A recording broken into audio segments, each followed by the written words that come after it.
ओम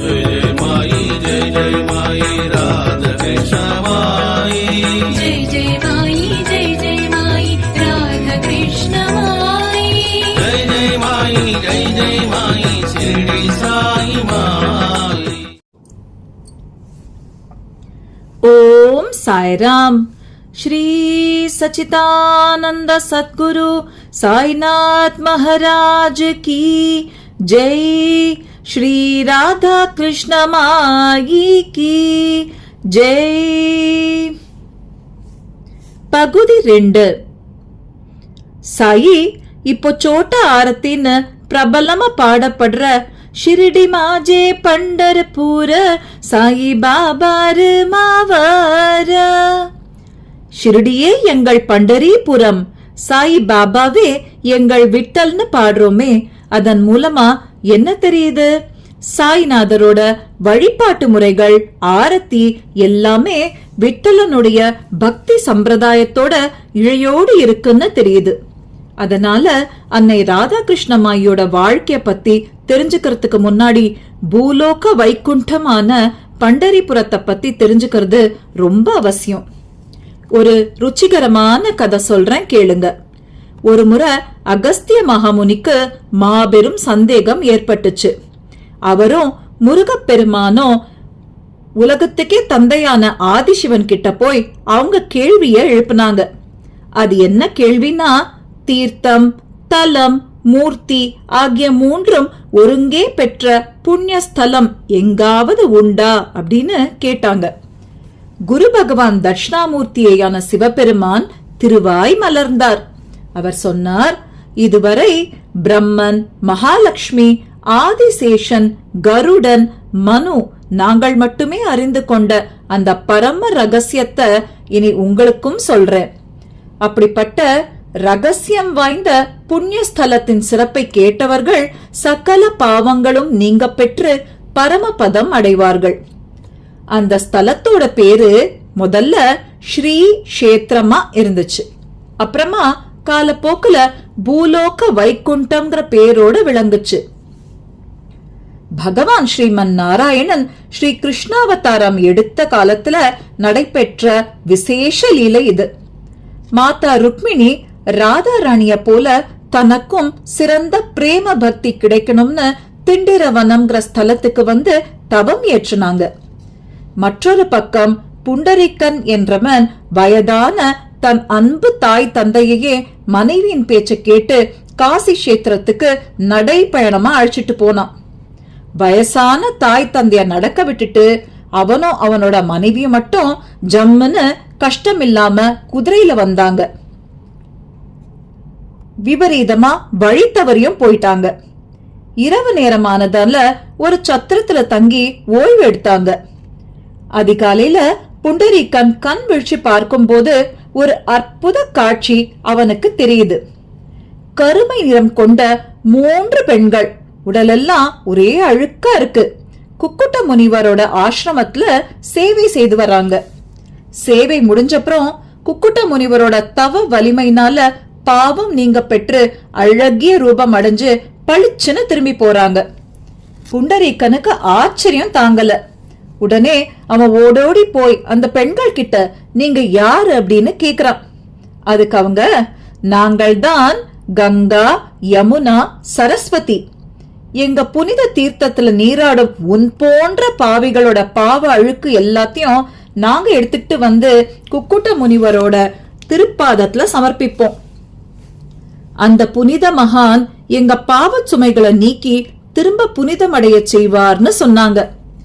பாவி புண்டரீகனுக்கு அன்னைக்குதான் ரொம்ப ரொம்ப நல்ல நேரம். அதனாலதான் அப்படிப்பட்ட உயர்ந்த மகானான குக்குட்ட முனிய பார்க்கணுங்கிற ஆர்வம் ஏற்பட்டு முனிவரோட குட்டிலுக்கு போனான். முனிவர் சொன்னாரு, என் தாய் தந்தைக்கு செய்த சிறப்பான சேவைதான் புனித தீர்த்தங்களுக்கே விமோச்சனம் தரும் சக்தியை எனக்கு கொடுத்தது. நீ உன் மாத்ரு பித்ரு பக்தியே சால சிறந்தது. நீ உன் தாய் தந்தையை எப்படி நடத்திருக்கேன்னு இப்போ நினைச்சுப்பாருன்னு சொன்னாரு. புண்டரீகன் கண் முன்னாடி தாய் தந்தைக்கு அவன் செய்த கொடுமைகள் எல்லாம் நிழலாடுச்சு. நான் பாவின்னு கதறி அழுது தன் பெற்றோர்கள் கிட்ட ஓடினான். அவர்கள் கால்ல விழுந்து மன்னிப்பு கேட்டு சிறந்த மகனா மாறிட்டான். திண்டிர வனத்துல பீமா நதிக்கரை ஓரமா ஒரு குட்டில் ஏற்படுத்தி தன் குடும்பத்தோட அங்கே தங்கிட்டான். நித்தமும் தாய் தந்தைக்கு ஆற்றும் பணியே தலை சிறந்த கடமைன்னு ஏற்று சேவை செய்ய ஆரம்பிச்சான் புண்டலீகன். அவனோட புண்ணிய சேவை துவாரகையில வீற்றிருக்கும் ஸ்ரீ கிருஷ்ணரை எட்டுச்சு. ஸ்ரீ கிருஷ்ணர் புண்டரீகனின் சேவைய நேர்ல பார்க்க ஆசைப்பட்டு திண்டிர வனம் வந்து அங்க தவம் புரிந்த மாதா ருக்மிணிக்கும் காட்சி கொடுத்து 2 பேருமா சேர்ந்து புண்டரீகன் வாழ்ற இடமான பீமா நதிக்கரைக்கு வந்தாங்க.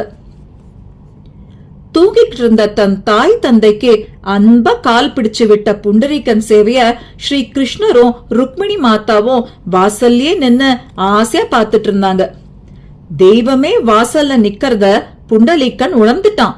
ஆனா எழுந்து வந்தா தன் தாய் தந்தைக்கு செய்யற சேவை தடப்பட்டு போயிடும்னு நினைச்ச புண்டலீகன், பகவானே, இப்போ எழுந்து வந்தேன்னா என் தாய் தந்தைக்கு செய்யற சேவை தடைப்பட்டு போயிடும். அதனால என் சேவை முடியும் வரை இதோ இந்த செங்கல் மேல் நில்லுங்கள்னு சொல்லி இருந்த இடத்துல இருந்தே ஒரு செங்கலை எடுத்து வாசலுக்கு வெளியே போட்டான். கருணை வாய்ந்த கண்ணனும் ருக்மிணியும் புண்டலீகனின் கடமை உணர்ச்சியை பார்த்து சந்தோஷப்பட்டு அவன் ஆசைக்கேற்ப வாசல்லையே செங்கல் மேல நின்றபடி காத்திருந்தாங்க. புண்டரீகன் சேவை முடிஞ்சு வர வர இடுப்புல கைய வச்சு செங்கல் மேல நின்னு காத்துட்டு இருந்ததாலதான் விட்டல்ங்கிற நாமம் பகவானுக்கு ஏற்பட்டுச்சு. புண்டலீகனுடைய மாத்ருபித்து சேவையில மகிழ்ந்த கருணாமூர்த்தியான பகவான் புண்டலீகனின் தாய் தந்தைக்கு மோட்சம் அளித்தார். கடைசியில புண்டரீகனின் ஆசைப்படியே பகவான் பாண்டுரங்கன் எனும் நாமத்தோடு அர்ச்சாவதார மூர்த்தியா ஸ்வயம்புவா மாறி காட்சி கொடுத்தாரு. பீமா நதி என்கிற சந்திரபாகாவின் கரை ஓரமா தனது திவ்ய திருமேனியோட இன்னைக்கும் அருள் மழைய பொழிஞ்சுக்கிட்டே இருக்கார் பகவான்னு சொல்லி முடிச்சாரு சிவபெருமான். புண்டரீகனோட பக்திக்கு எடுத்துக்காட்டா புண்டரீகபுரம்ங்கிற பேரோட இருந்த ஸ்தலம் காலப்போக்குல மருவி பண்டரிபுரம் ஆச்சு. கைலாசநாதரன உமாமகேஸ்வரனே வணங்கும் புண்ணிய ஸ்தலம் அது. ஆதி சங்கராச்சாரியாலும் பாண்டுரங்க அஷ்டகம்ங்கிற பாடல்ல பண்டரியின் மகிமைய வர்ணிச்சிருக்கார். அப்புறம் தேவரும் மூவரும் யாவரும் வணங்கும் புனித ஸ்தலமா பண்டரிபுரம் விளங்குது. காரணம் என்னன்னா, பகவானே பிரியப்பட்டு தன் பக்தனின் ஆசைக்காக தங்கி அருள் பாலிக்கும் இடம் இல்லையா? இந்த புனிதமான இடத்துலதான் பாண்டுரங்கன் தன் பேரருள பல மகான்கள் மூலமா வெளிக்கொணர்ந்து நாம சங்கீர்த்தனத்தோட பிறப்பிடமா பண்டரிய மாத்தினாரு. ஸ்ரீ ஞானேஸ்வர் மாவுலி, சந்த் நாமதேவர், சந்த் துக்காராம் போன்ற எண்ணற்ற மகான்களின் பக்தி பஜனைகள் மூலமா நாத உபாசன தெய்வமான விட்டலன் தன்னை எளிதில் அடையலாங்கிற வழிய காட்டி தந்த ஸ்தலமும் இதுதான்.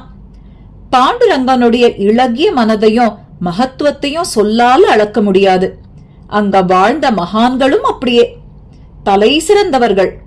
இப்படிப்பட்ட பண்டரிபுரத்தின் முழு மகிமையையும் நம்ம ராதாகிருஷ்ணமாயோட வாழ்க்கை வரலாறு மூலமா பூரணமா உணர முடியும்.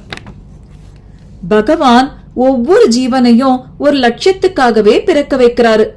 உலகத்துல இருக்கிற எல்லா ஜீவராசிகளுக்கும் மானிட பிறவி அடைதல், மகா புருஷர்களை அடைதல், முக்தியில் ஆசை ஆகிய இந்த 3 பிராப்தங்களும் பெற இறை சங்கல்பம் உண்டு.